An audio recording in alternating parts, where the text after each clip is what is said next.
I just need your opinion on this because I've adopted a new philosophy because I posted this and the amount of rappers. Cardi B hit me like she was so disappointed.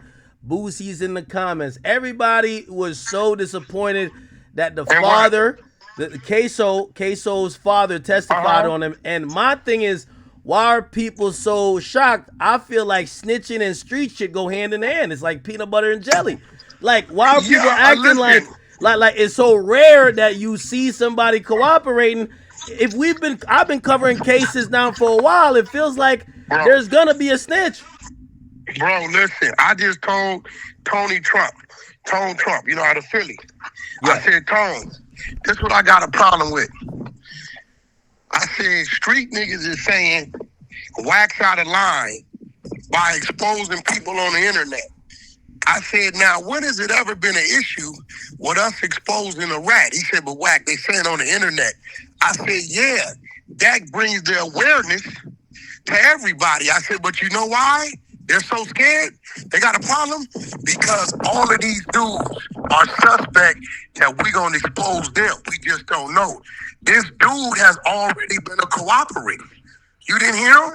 He's been a cooperator the whole time. He admitted that, listen, this is the craziest thing. He said he worked as a confidential informant.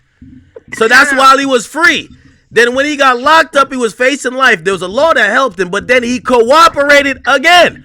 And then now he got caught up in something. Yeah, they do say third time's a charm. This is his third time. Tell you what I think he's thinking, bro. He's thinking, right, that my son is done. His ass is out of here one way or another. Right? So I'm in this motherfucker. He already was in there with like life or some shit. These people then came to me and told me if I can identify this man in his hoodie and his sweatsuit, they might possibly let me out. Now I'm gonna be real. It's nothing he said gonna hurt his son because he's in a mask. He's in a mask. Nah, he said it was gonna hurt his. Hold on, Wack. You ain't see the full thing. It ain't gonna hurt him. Wack, How? I gotta send you the full thing. First of all, gonna hurt him, Wack, hold on, Wack. I'm gonna get to that first. I'm gonna get to that second. But the first thing he said, you know why he said he did this? And this was the coldest shit I've ever heard. I gotta put this on my Instagram. Yo, Grant, cut this. I need to put this on Instagram. They said, why are you testifying against? He's gonna testify against his two sons. One is a junior that carries his own name. It's a junior. He's in another case because they were in the other car. That wasn't the car that did the shooting. The one that did the shooting was Ksoo. That's his son too. You know what he said? He said to the prosecutor. He said, "I got two other young kids. They're not even 10 yet. They keep asking me, Daddy, when are you gonna come to our soccer games? When are you gonna come here? When are you gonna come be our father?" And he said, "I still got two more kids to raise." That's a cold nigga. He sacrifices older two because the two that's younger, he says they still got a chance. He know these two old niggas, or not old niggas, but like older sons, they blew their life already. He still want to come home and be a father to two young kids. That was some cold work. I can't even lie. Now here goes the thing, bro. Listen. He don't want to miss no more soccer games. Wack. Dude, listen. Nah, he just want to get out. Dude had a mask on. Can't nobody what are you talking about? That's his body type. Wait. Wack. He's testifying, I took the clothes from them and burnt it. So he's saying that those same clothes he had on. Yes. See, I didn't hear that part. He testified that, oh, that's my son. I've seen him in that same outfit in the house before. He said, I knew nothing about the murder. They said, well, why did you switch car right after the news of the murder was going on around? They said it was a police perimeter. He said, I know about a police perimeter. I've seen helicopters in the sky. But in case some shit happened, I switched cars because I was in a bright orange car. And they said, all right, well, why'd you go pick those two up? They said, well, it's my kid's friend. Of course I'm going to pick him up. And then they said, well, why did you go take their clothes and bring it to an incinerator? They brought it to a place and he burned it. He said, I was just helping my son out. I didn't know who they killed. And they said, do you know the person that they killed was involved with and associated with the people that shot you before and shot your other son in the head and killed someone else that was sitting in the car in the seat next to you? He said, I ain't telling him to do no shooting. He said, I didn't tell him to do no shooting. That's a cold father. You know the guy they went to go kill was involved with the first shooting where he got shot in the back. The father who snitched, he got shot in the back. He had a stepchild, not really a stepchild, but imagine R&B had a son, and you basically said that's your son. That person was sitting right next to him in a car. That person got killed, and his son, that's the junior, because his name is Abdul Robinson Sr. Abdul Robinson Jr. was in the back. He got shot in the head, couldn't speak, couldn't walk, couldn't do nothing for 4 months. Went through physical therapy to learn to do that again, and he got shot in the back. The other son that wasn't involved, he was so mad, he said, I'm going to kill them niggas who did that to y'all. When he went to kill them niggas, his father snitched on him. That's how it went. Now, here's the thing, bro. It seems to me like the daddy was in jail doing some time. Yeah, he... Bro. Bro. I blame the dad, Wack. Wax don't motherfucking pick and choose who they gonna tell on. That nigga been a rat, bro. Anything you doing illegal, you running a risk if you doing it with anybody other than yourself than being ratted on.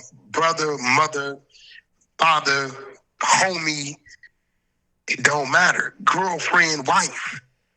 If you step into the world of committing a crime, you better off doing it by your goddamn self. The minute you factor in another individual. I agree. Hey, Wack, I said this earlier.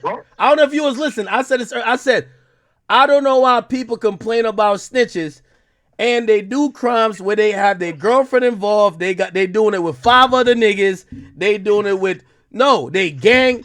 Do it by yourself. Do it by yourself. Isolation. Bro, listen. At the end of the day, crime don't pay. I've been on the mission. A lot of people think, yo, why Wack be exposing these dudes? I'm exposing these dudes because this who the youth is looking up to. As I want to be like him, I want to be gangster. So when I expose that this nigga told 10 years ago, 15 years ago, 20 years ago, the nigga ain't been gangster from day one. You don't want to be like these dudes. Go be something else. Go be fucking law enforcement. Go be an engineer. Go be the fucking officer in the military.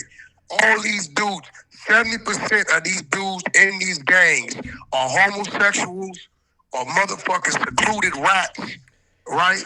They done did some shit, you just don't know about it. So when I come across the major names that people are following, I'm exposing to show the people, you see, you've been following this dude, want to be like this dude, and he been faking the whole time because he told 20 years ago.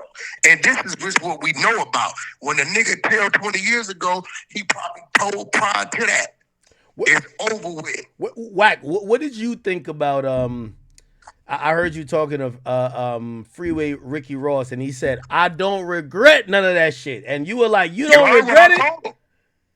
What did I tell him? I said, I don't respect none of you dope dealing, drug kingpin niggas getting out looking for glory. You niggas fucked the community up.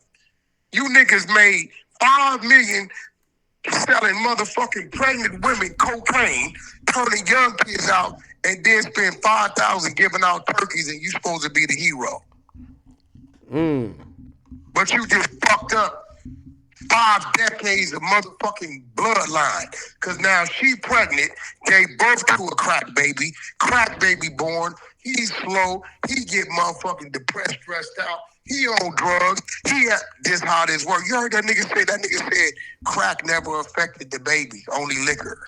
Vlad did catch him on that. Vlad said, I did the research now. Hold on. I mean, bro, but this is what I'm saying. But hey, nobody else from the streets is gonna speak out against these niggas, bro. Nobody. I'm the bad guy. Wack, you supposed to. I ain't supposed to shit. I know, but Wack, yeah, and I know I was a gang banger, and that's why I tell the kids, don't gang bang. This is why I tell people, I'm not a gang banger. I'm from where I'm from. I don't wake up hating the Crip or hating a nigga for a color. Stop listening to these fools. Because as soon as you go to jail, they gonna go over there and tell your baby mama about your bitch on the east side. They gonna break in your spot, try to steal your shit. Bro, ain't no future in it. They like, Wack, homie, You trying to take the little homies from the hood and send them elsewhere. What, you rather them stay on the block till the police get them other than go to the police academy and be able to patrol our blocks and keep our blocks safe? That's what this shit started off, right? Crippin started off as community resources, right, for the community, right? This is what it started off. Why we can't get back to protecting the community? Hey, Wack, I will say this. Hey, and chat, you know, I'm gonna let Wack go, but I'm gonna give y'all a minute. Ask whatever question y'all want. I ask him. Yo, Wack, they're looking at you like Floyd. You know how Floyd